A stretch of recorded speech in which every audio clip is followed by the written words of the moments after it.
미국 콜로라도주 롱스피크의 산비탈에는 지금도 거대한 나무에 잔해가 쌓여 있다고 합니다. 얼마 전까지만 하더라도 호랑가시나무 한 그루가 400년 가까이 그곳에 서 있었습니다. 콜럼버스가 미 대륙을 발견할 당시에도 거기 서 있었다는 얘기가 됩니다. 400년 동안 수많은 자연재해를 이겨내고 무려 14번씩이나 번개에 맞으면서도 굳건히 서 있던 나무였습니다. 어느 날 주변 나무를 갉아먹고 살던 딱정벌레 한 마리가 이 호랑가시나무로 기어와 갉아먹기 시작했습니다. 새끼손가락으로 눌러도 짓뭉개질 이 벌레 한 마리, 400년을 버티온 호랑가시나무를 온 산 울리며 쓰러뜨리게 되는 겁니다. 큰 나무가 쓰러질수록 아마 큰 소리를 냈을 겁니다. 데일 카네기의 자기관리론이라는 책 중에 나오는 실화입니다. 적군을 물리치고 돌아오던 장수가 집 앞 풀뿌리에 걸려서 넘어지더랍니다. 사회에서 크게 성공하여 살던 사람들이 작은 상처 하나에 울고 싸우고 자기 인생사에 후회할 만한 커다란 실패를 남길 수 있더랍니다. 출애굽기와 레위기에 보면 하나님은 아론 가문을 이스라엘의 제사장으로 세우고 위임식을 거행하는 장면이 나옵니다. 아론 가문의 제사장들은 출애굽기를 이끌었습니다. 가나안 정복 여정을 이끌었습니다. 그리고 사사시대 끝자락까지 이스라엘의 영적 지도자로 그 자리를 지켜왔습니다. 비바람 천둥 번개를 맞으며 꿋꿋이 서 있던 롱스피크 호랑가시나무처럼 크게 서 있던 나무였습니다. 사사시대 말엽입니다. 하나님을 두려워하지 아니하고 제사장 직무를 멸시하던 엘리 제사장과 그 아들 딱정벌레 같은 인간 홈니와 비느하스에 의해서 아론 가문이 대제사장 제도가 한순간에 무너지고 마는 겁니다. 하나님께서 일찍이 예언하십니다. 2장 30절, 나를 존중히 여기는 자를 나는 존중히 여기고 나를 멸시하는 자를 나는 경멸한다는 말씀의 내용이었습니다. 사무엘상 4장과 5장은 엘리 제사장 가문의 종말과 함께 법궤를 빼앗기는 비극의 장입니다. 4장 마지막 절 여러분 기억하십니까? 만삭이 되었던 비느하스의 아내가 시아버지가 죽었단다, 내 남편 비느하스와 홈니가 함께 죽었단다. 그래서 배를 부둥켜 안고 뒹굴며 아이를 낳습니다. 그리고 이 아이 이름을 이가봇, 이스라엘에게서 하나님의 영광이 떠났도다라고 이름을 짓습니다. 이 본문이 바로 400년 호랑가시나무처럼 굳건히 서 있던 거목이 쓰러지듯 아론 제사장 가문이 그 막을 내리는 장면이지요. 이스라엘은 블레셋과의 전쟁에서 복궤까지 모시고 나갔다가 보기 좋게 패전합니다. 복궤를 빼앗기는 수치를 당하지요. 사무엘상 5장을 열면 하나님의 복궤가 전리품처럼 블레셋으로 끌려 들어갑니다. 5장 시작부터 끝까지 이스라엘 얘기는 단 한마디도 나오지 않습니다. 오직 하나님의 복궤가 이방 땅에 끌려 들어가 어떤 일을 행하시는지만 기록이 되어집니다. 이스라엘이 회개하고 전열을 정비하고 싸우고 노력해서 복궤를 찾아오는 것이 아닙니다. 복궤는 스스로의 능력으로 돌아옵니다. 하나님은 당신 스스로 당신의 영광을 되찾아 오시는 분이라는 것이요. 지금까지 이스라엘 백성들은 자신들이 회막과 복궤를 모시고 지킨다고 생각했습니다. 아니었습니다. 회막과 복궤가 이스라엘을 지키고 있었던 것이지요. 복궤를 빼앗겼다는 얘기는 하나님의 임재의 영광, 능력, 권세를 빼앗겼다는 얘기입니다. 우리는 우리가 교회를 지키고 신앙을 지킨다고 생각합니다. 아닙니다. 교회가 나를 지키는 겁니다. 내가 섬기는 사역을 내가 지키는 것이 아니라 그 사역이 나를 지키고 있었던 것입니다. 우리가 헌신하고 섬겨서 교회를 성장시킨 것이 아닙니다. 교회가 나를 지키고 성장시키는 것입니다. 이 나라의 민주화와 경제, 번영과 발전이 한국교회를 부흥시켰다고 생각합니다. 아니었습니다. 교회가 부흥될 때에 나라가 평안했고 나라의 경제가 성장이 되어지고 민주화가 이루어져 왔다는 사실을 기억해야 합니다. 우리 교회는 종교교육자들의 모토였던 만인 제사장 신학을 소중히 여기는 종교입니다. You can be a leader. 우리 한 사람 한 사람이 교회의 목회자다, 사역자다.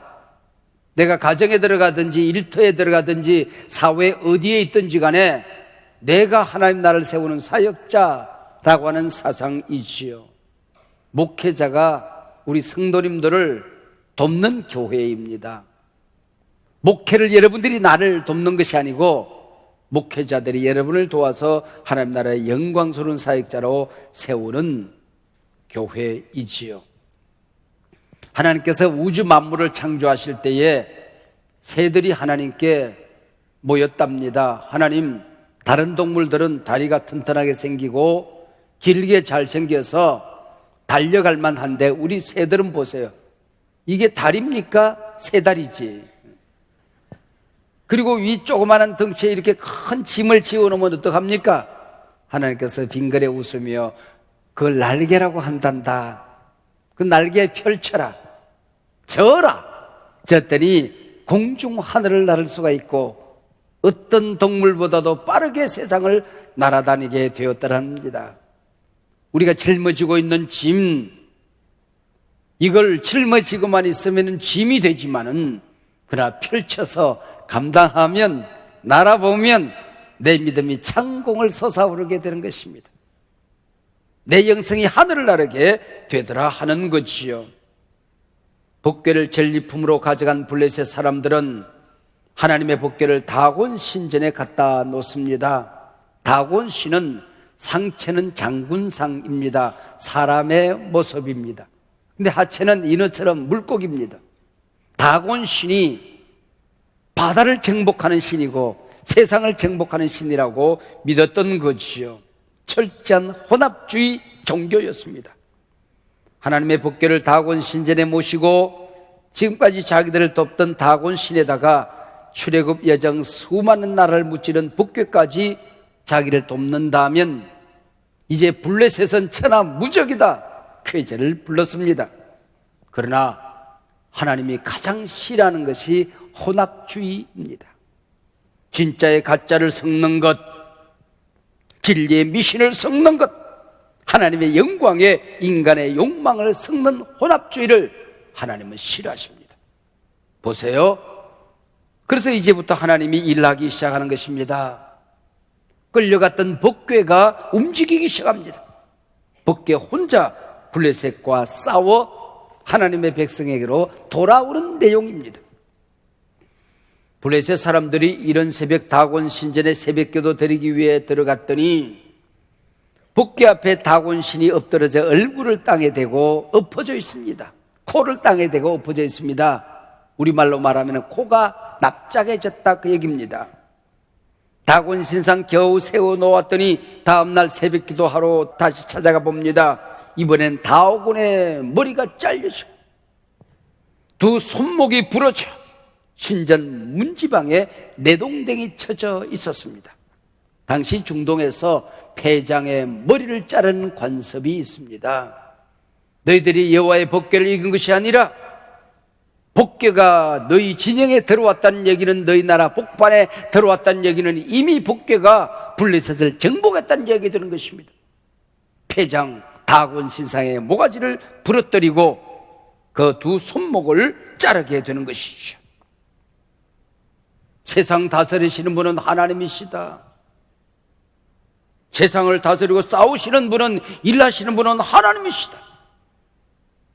역사의 끝자락에서 역사를 심판하시고 기적을 베푸시는 분은 하나님이시다. 이 선언이었던 게지요.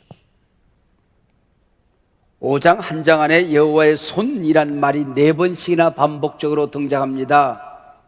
6절, 7절, 9절, 11절입니다. 하나님의 손이 세상을 만들었습니다. 하나님의 손이 세상을 다스립니다. 하나님의 손이 하나님의 백성을 빚어 만들었습니다. 쓰러지고 넘어지고 상처난 하나님의 백성들을 일으키고 치료하시고 회복하시는 분이 하나님의 손이라고 하는 것이죠. 하나님의 손이 적을 무찌릅니다. 원수를 무찌릅니다. 심판합니다. 마지막 때 양과 염소를 심판하는 손이 여호와의 손이라고 하는 것이요. 그러므로 복개가 블레셋 땅 가는 곳곳마다 하나님의 손이 그들을 치십니다. 심판하십니다. 다곤 신상을 부러뜨리고 도시 백성들은 피부암으로 쓰러지고 무르익은 곡식 들파는 쥐들이 나와서 쑥대밭을 만들기 시작합니다. 블레셋 땅 아스돗에 있던 복개를 가드로 옮깁니다. 가드에 있던 복개를 에글론 주민 곁으로 옮깁니다. 가는 곳곳마다 아우성입니다. 우리 주님이 말씀하셨습니다. 내가 내 교회를 세운다. 음부의 권세가 이기지 못하리라. 교회가 일어서면 세상의 음부들이 이기지 못한다는 것입니다. 세상이 교회를 짓밟고 비난하고 비판하고 온갖 욕을 하지만은 결국은 음부의 권세가 이기지 못한다. 복개는 스스로 영광을 지키고 교회는 스스로 영광을 되찾을 것이다, 그 얘기입니다. 모든 사람들은 이 땅에서 성공하고 번영하고 형통하고 건강하고 잘 되기를 바랍니다. 그것은 우리 그리스도인도 마찬가지고 목회자인 저도 마찬가지입니다. 하나님 안에서, 성경 안에서 이런 성공과 번영이 없는 것도 아니지요. 그러나 부자가 되고 건강하고 사업이 크게 번성하고 큰 교회를 이루고 사는 것은 하나님의 뜻이고, 때로는 의롭게 살다가 진리를 따라 살다가 믿음대로 살다가 고통과 아픔과 고난과 핍박을 겪고 살아야 하는 것은 실패요 저주라고 생각한다면 그건 오해입니다. 초대교회는 쫓겨나고 숨어 살면서 하나님을 경험하는 겁니다. 사자의 밥이 되어 순교하고 경기장 횃불이 되어 화형을 당하고 목배임을 당하면서도 복음을 지키고 하나님을 배신하지 않습니다. 그 누가 이들의 신앙을, 삶을 실패라고 말할 수 있을까요? 그러던 어느 날 고난받던 기독교가 콘스탄틴 대제에 의하여 공인되고 기독교는 세상의 지배자가 되고 돈과 권력을 가지게 됩니다. 이때부터 성공은 하나님이 주신 복이고 고난은 실패의 삶이라는 성공신앙이 자리 잡게 되는 겁니다. 번영, 복음이 싹트기 시작했습니다. 초대교회의 제자들의 쾌리그마는 복음은 은과 금은 내게 없거니와 내게 있는 것으로 내게 주노니 곧 나사렛 예수 그리스도의 이름으로 일어나 걸어라. 예수님의 이름, 예수 이름의 권세가 있던 교회였습니다. 그러나 기독교가 세상을 지배하기 시작하면서부터 은과 금은 모자람이 없었지만은 나사렛 예수 이름의 권세, 그 능력이 없었던 것입니다. 안전병기를 일으킬 힘이 없었습니다. 쓰러지고 넘어지는 이 시대를, 역사를 일으킬 힘이 없는 종교로 전락하게 되는 것입니다. 복음의 능력이 무엇입니까? 우리가 예수 믿고 사는 신앙이 뭘까요? 내가 하나님의 자녀가 되고 크리스찬이 되었다는 게 도대체 무엇을 의미하는 것일까요? 크리스찬의 존재 가치는 어디에 있는 것이었습니까? 힘든 세상에서 버티고 하루하루 사는 것이 어려운 여러분들에게 대단히 죄송한 일이지만 그래도 크리스찬은 역사의 책임을 외면해서는 안 된다. 너도 아프지만 시대의 아픔을 가슴에 부둥켜 안아야 된다. 너 혼자 일어섰기도 힘들지만은 그 시대에 주어진 민족의 과제를 너는 짊어지고 살아야 될 존재다, 그 얘기입니다. 때로 사업이 어려워지고 의를 행하다 고난을 당하고 복음대로 살다가 어려움을 겪는 것을 자랑으로 여길 줄 알아야 한다는 것이죠. 현재 고난은 장차 우리가 누릴 영광과 좋게 비교할 수 없도다. 오히려 내가 초라해질 때에 당당하게 외치며 사는 것입니다.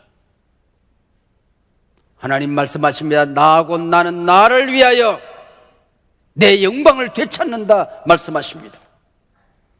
블레셋 사람들은 법궤를 더 이상 블레셋 땅에 둘 수가 없다고 판단하고 법궤를 본래 계시던 자리 벳세메스로 돌려보내기로 합니다. 그러면서 장꾀를 부립니다. 이 모든 일을 우연으로 돌리자. 하나님의 살아계심을 우리가 부정해보자. 하나님의 역사의 손을 꺾어보자. 그래서 본문 6장 7절 이하에 보면 새 수레 하나를 만듭니다. 멍에를 메어보지 아니한 젖나는 소 2마리에게 수레를 메웁니다. 젖먹이 송아지들을 무리에 묶어둡니다. 그리고는 이 2마리 소가 벳세메스로 똑바로 가면 하나님이 하신 일이다.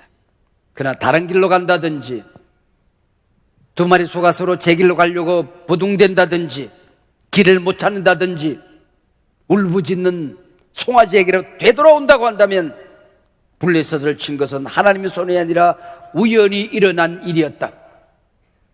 세상 모든 사람들에게, 이 백성들에게, 블레셋 사람들에게 보라, 하나님은 안 계신다. 모든 것이 우연이다. 그러고 싶었던 거죠. 2마리 암소가 법궤가 있던 벳세메스로 갈 확률은 제로입니다. 그럴 수 없는 거죠. 그러나 6장 12절은 당당하게 우리에게 선포하고 있습니다. 암소가 벳세메스 길로 바로 행하여 대로로 가며 갈 때에 울고 좌우로 치우치지 않았더라. 하나님은 제로 확률을 뒤집어 승리 100%로 만들어 내시는 것입니다. 이 시대가 새로워지는 것은, 다시 우리가 일어설 수 있다고 하는 것은 우리 앞에 산적되는 수많은 문제를 해결하고 이 세상 앞에 우뚝 우리가 일어서는 것은 확률 제로처럼 보이지만은 하나님은 우리 곁에 돌아와서 승리 100%로 만들어내시는 분이십니다. 기적을 행하시는 분이십니다. 살아계심을 드러내시는 분이십니다. 오늘도 살아계십니다. 하나님의 백성들이 하나님을 버릴 때에, 이방인이 하나님의 역사를 조롱할 때에 암소 2마리에게 성령이 임하게 되는 것입니다. 하나님이 암소를 조종하기 시작합니다. 하나님은 암소를 통하여 당신의 기적을 행하십니다. 하나님의 자녀들이 불순종할 때에 암소가 하나님께 순종함으로 하나님의 뜻을 이루어 드리는 것입니다. 본문의 이 장면은 목사가, 장로가, 권사가 불순종한 그 자리, 어린 한 신앙인이 철없는 사무엘 같은 아이가 하나님의 음성을 듣습니다. 성령으로 충만하여 교회에 붙게 그 사역을 감당해냅니다. 오래 믿은 신앙인들이 입만 열면 불평, 원망, 비난, 비판할 때에 이제 간 믿은 초신자가 눈물로 감격하고 감사하고 복음을 전합니다. 나는 암소를 통해서도 나는 내 법궤를 옮긴다. 암소에게도 나는 임할 수 있다, 그 얘기입니다.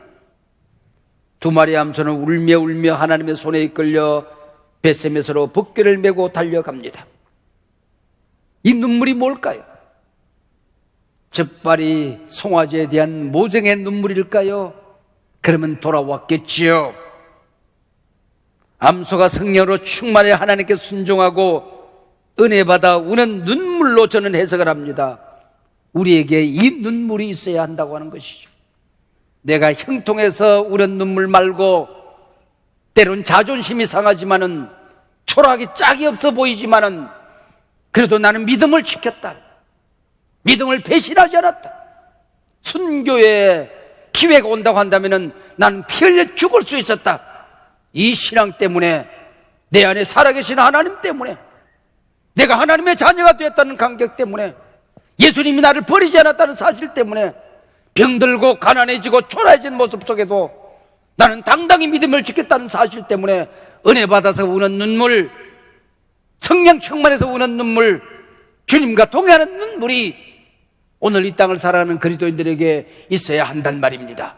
상처받아 울고 손해보고 울고 자존심 상해 우는 눈물 말고 의인의 눈물, 감사의 눈물, 은혜의 눈물이 우리에게 있어야 하는 겁니다.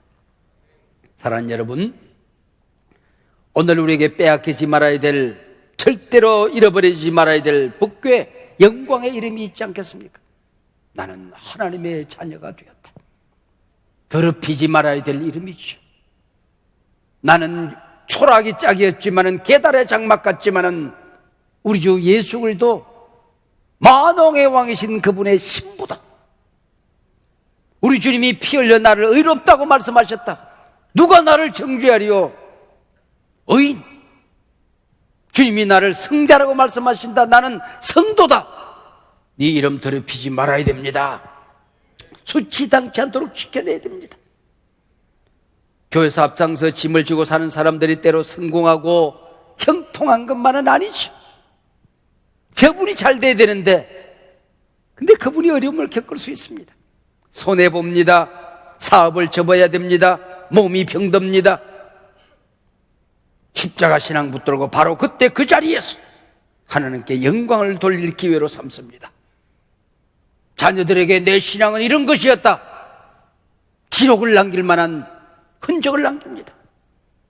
나는 구원받은 빛의 자녀임을 증명할 수 있는 기회로 만들어내는 것입니다. 이게 복음의 능력입니다. 이게 십자가 신앙입니다. 요즘 자꾸 엎드리면 하나님, 내 나라에서 촛대를 옮기지 마시고 한국교로부터 법궤를 옮기지 마시옵소서. 주여 친히 살아계심을 드러내시옵소서. 주여 역사하여 주시옵소서. 우리 지도자들이 하나님의 영광을 가리울 때에 어린아이 하나라도, 철없는 어린아이 하나라도 불러서 당신의 살아계심을 드러내 주시옵소서. 평생 저는 교회는 세상의 희망이라고 외쳐왔던 사람입니다. 너무나도 많은 얘기를 듣지 않았습니까? 교회가 세상의 희망이라고 얼마나 제가 많은 얘기를 했습니까? 요즘 저의 이 외침은 목구멍으로 기어들어가 소리가 작아집니다. 외쳤던 제 목소리가 부끄러워집니다. 하나님 앞에 엎드려 하나님 다시 저는 희망을 선포할 수밖에 없습니다. 이 시대의 희망을 저는 말하는 목사로 평생 남고 싶습니다. 교회가 희망이 되지 못하면 하나님 살아계심을 저는 증거해야 될 사람 아닙니까? 하나님, 다곤과 싸우시옵소서. 우리가 싸우지 못하는 이 역사 한복판에 하나님이 친히 기적을 베푸시옵소서. 우리가 하나님의 영광을 떨어뜨리고 하나님의 이름을 짓밟아 싸우니 하나님 스스로 거룩히 여김을 받으시옵소서.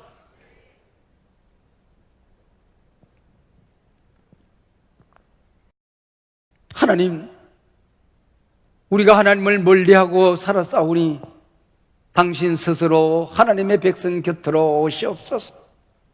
한국교회 안에 당신의 살아계심을 보여주시옵소서. 스스로 돌아오신 복개여, 스스로 하나님 백성 곁으로 돌아와 이 백성을 새롭게 하여 주시옵소서.